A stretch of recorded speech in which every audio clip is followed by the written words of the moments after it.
Herkese merhabalar, Ev Yeşiline hoş geldiniz. Ben Gizem Aydoğan. Bu bölümde size orkide bakımı anlatacağım.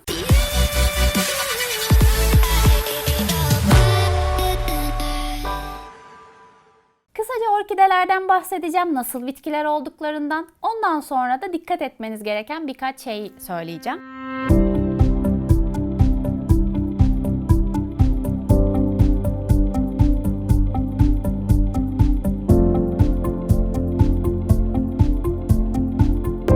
Hepimizin muhtemelen evinde böyle boncuklu, kurdeleli gelen hediye orkidesi vardır. Bir süre sonra bu orkideler ölüyor. Siz de diyorsunuz ki aman orkidemin yaprakları sarardı, orkidem öldü, ne yapacağım, çiçeklerini döktü. Bunun sebebi bu ortamın, yani böyle boncuklu, her tarafı kapatılmış, opak bir saksıda, yani şeffaf olmayan bir saksıda yaşadığı için doğal ortamından o kadar uzakta kalıyorlar ki. Şimdi tek tek gidelim orkide bakımında ne önemli.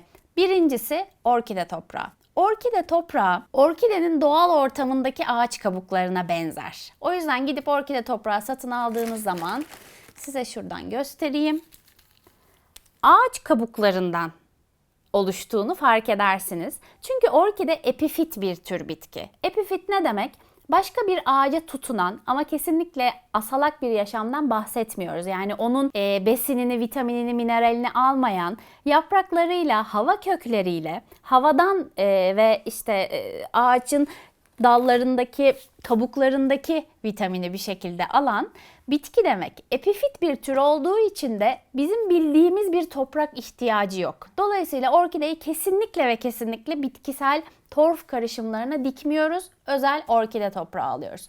İkinci dikkat etmemiz gereken konu ışık. Orkidenizin yapraklarının dokusuna bakarak onun ne tür ışık ve su ihtiyacı olduğunu anlayabilirsiniz. Eğer orkidenizin yapraklarının üzerinde böyle yanmış bölgeler varsa bu demektir ki çok fazla direkt güneş ışığı alıyor. Orkideler dolaylı güneş ışığından hoşlanırlar. Evet, bir şekilde tülün arkasından süzülüp gelen güneş ışığı olabilir.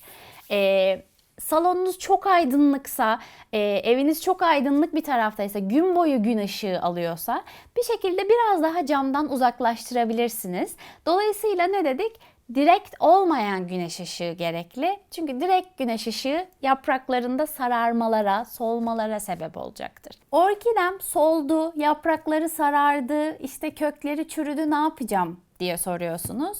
Bunun sebebi genellikle fazla sulamadır. Biz biraz böyle bitkilere fazla su vermeyi seviyoruz. Ama orkideler o şekilde yaşamıyorlar. Orkidenin, ben saksıyı çıkarıp göstereceğim. Köklerini göreceksiniz.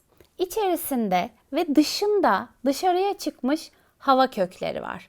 Bu hava kökleri demek orkideniz birazcık artık havaya da ihtiyaç duyuyor demek. Bana alan ver demek istiyor demek. Ve bize hediye geldiğinde bu orkideler bu görmüş olduğunuz beyaz saksıların içerisinde oluyor genellikle. Bunun en büyük dezavantajını size söylüyorum. Orkidenizi suluyorsunuz. Bu saksının içerisinde bırakıyorsunuz. Bir süre sonra bu saksıya yukarıdan yaptığınız sulamayla sular döküldüğü için bunun içerisinde, saksının içerisinde su birikiyor. Bu su biriktiği için köklerde çürümeye sebep oluyor. Dolayısıyla siz bir anda orkidenizin aslında öldüğünü düşünüyorsunuz ama o böyle suyun içerisinde balık gibi neredeyse kökleri kıvranıyor ve o sudan uzaklaşmak istiyor. Hava kökleri çıkarıyor. Daha çok havada çünkü oksijene ihtiyacı var. Çok fazla su içerisinde bıraktığınız zaman onu boğmuş oluyorsunuz. O yüzden orkidenizi asla üstünden suladıktan sonra bu tür beyaz bir ya da başka renk bir saksıda tutmamalısınız. Orkideniz şeffaf saksıda olmalı arkadaşlar.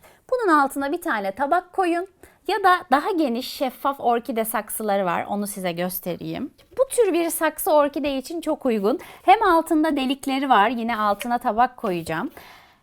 İlla ki diyorsanız ki ben bu şekilde plastikte tutmak istemiyorum. Orkidenizi bu şeffaf saksının içerisine koyarak yetiştirebilirsiniz. Dediğim gibi bu saksıları başka şeyler için kullanın. Çok güzel görünüyorlar, hediye geliyorlar biliyoruz. Ama bu şekilde tutmak orkideler için çok zararlı. Bir bitki aldığınızda mutlaka yapmanız gereken şey onun toprağını değiştirmek. Bir şekilde satıldığı yerde işte hazırlanırken daha önceden kullanılmış bir toprak kullanılmış olabilir. O toprakta böcek olabilir, mantar olabilir, bir şekilde bakteri olabilir. Dolayısıyla evinize hastalık taşıyabilirsiniz. Nereden geldiğini bilmediğiniz, satın aldığınız yere güvenmediğiniz bitkilerde, orkide için de bu geçerli. Kesinlikle eve geldiği zaman biraz belki çiçeklerini dökmesini bekleyebilirsiniz ki çiçeklerine zarar vermeyelim. Bu saksıdan kurtarmalısınız. Eğer içerisinde varsa kuru köklerden kurtulmalısınız.